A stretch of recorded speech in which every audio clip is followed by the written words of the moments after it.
And we're back. Welcome to the Constitution Line by Line. I'm Paul Fabrizio. And I'm Don Frazier. I do history. He does poli-sci. Yes. So we're taking this from two different angles. We're trying to. Related angles. That's sometimes we agree, sometimes not so much.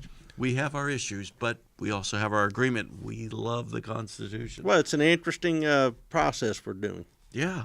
Extraordinarily educational. Yes. I hope you're getting as much out of it as we are. Yes. All right. So we are in Article 2, Section 1, Clause 7.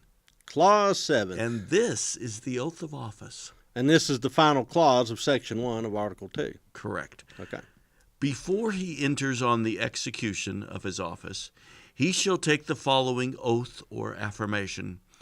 I do solemnly swear or affirm that I will faithfully execute the office of President of the United States and will, to the best of my ability, preserve, protect, and defend the Constitution of the United States. No so help me God, no hands-on Bibles? Nothing of the sort. Interesting. So just that oath. That's it. Where'd the rest of that stuff come from?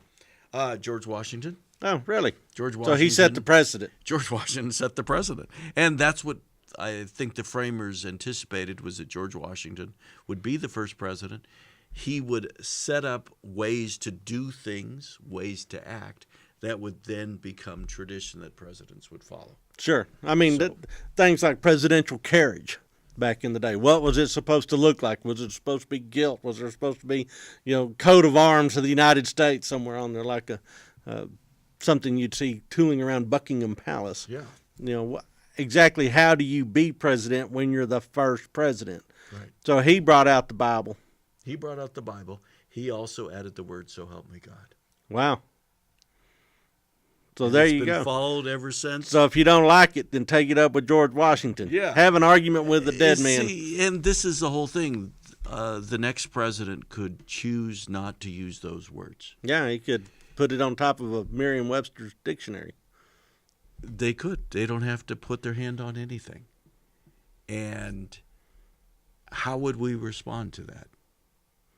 Okay. Every president, I believe. What if they had their fingers crossed behind their back? If there's a camera back there. Hey, one of those GoPro cameras on the head of the vice president. Look what's going on. Every president, I believe, has added the word, so help me God. I believe there was one president that said, I affirm. But other than that, this is the way it goes. Okay? So the oath is the oath. The oath is the oath. And the idea is the Constitution's pretty important, and my job is to faithfully execute the office and uphold the Constitution. Correct. Now, go back to Barack Obama's first inauguration. Chief Justice John Roberts was very nervous. Bobbled it. Bobbled this. Thought he had it memorized. Totally messed it up. Barack Obama was sitting there. His first presidential decision. Do I repeat what John Roberts said? Or do I give the oath that I've known since I was a little boy in school? And he repeated what John Roberts said. Which is not constitutional. Which is not the oath, actually. Yeah. So what happened is that the next morning at the White House, they repeated it. They did it over again. Had a do-over. Yeah. Interesting. Yeah. But the reality is that he became president at the moment. Regardless, you become president at a certain moment, and that is at 12 o'clock on the 20th of January, 12 o'clock noon. Used on to the be 20th in of March, January. But yeah. Yeah. And so he became president at that moment. And the words oath that he or said, no oath. The words that he said a couple minutes later really, you have to say them. But did they mean you are is that the moment you become president? The answer is no. You become president at a certain moment because that's what the Constitution says. Unless you bobble the oath, and then we didn't have a president for a day. See, that's what some have argued, is we didn't have a president for a day. The reality is we had a president for a day because it happens at a certain moment, and it's not related to the oath. Okay? It's just a magic moment of anointment. Right. Now, real quickly. Yes. The oath. I will faithfully execute the office a president of the United States. What does that mean? There has been an argument about that. Really? Through American history, because how do you faithfully execute the office of the President of the United States? If the President does something that has not been done before, if the President does something that Congress disagrees with, is he faithfully executing the office of the presidency? And wow. That's really the question. Is he being faithful to his job? Would that be a high crime or misdemeanor then? Then that's the question. Is it in fact a high crime or misdemeanor? I mean, it's the subtext to the argument about Donald Trump. And, you know, the Mueller report listed 10 different examples where the president could conceivably have obstructed justice. Then the argument is that president, if you could prove those things and want to impeach him, he was not faithfully executing the office of president. And so you can impeach him if that's the direction you want to go. Yeah, if that's the political thing you want to go in that way. So, you know, these are words that have meaning, and they're used by the opponents and the supporters of the president as the situation requires. As they find convenient. Exactly. And will, to the best of my ability, preserve, protect, and defend the Constitution of the United States.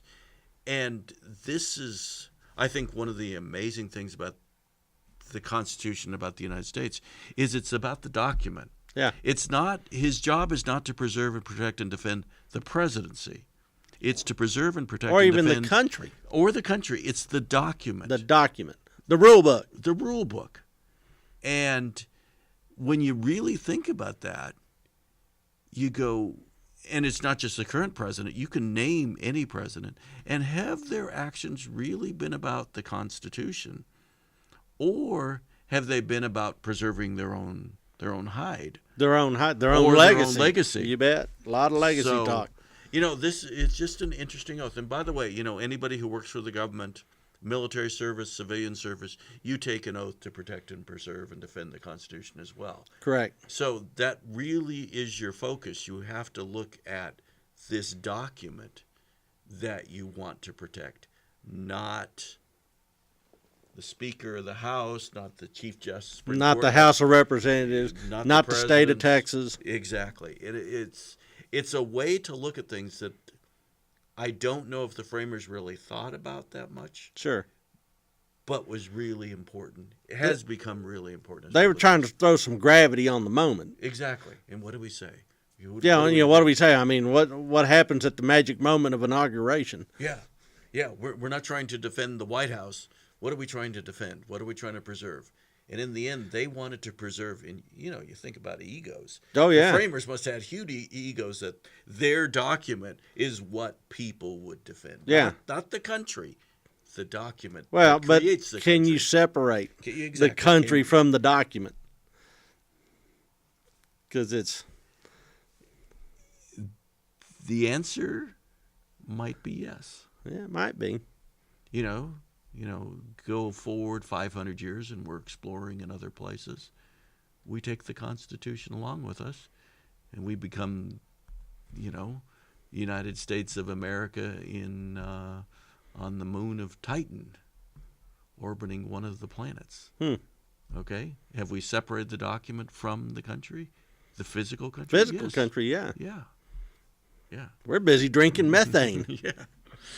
Or whatever. Or whatever they do in Titan. A lot of people I know produce methane. That's just silly, but at the same time, the framers chose certain words that we have continued to uphold. Well, and one of the things that strikes me, too, is even that document is so open to interpretation that secessionists argued that they were defending the Constitution by leaving. But in fact, they referred to Northerners as revolutionaries trying to overthrow the Constitution.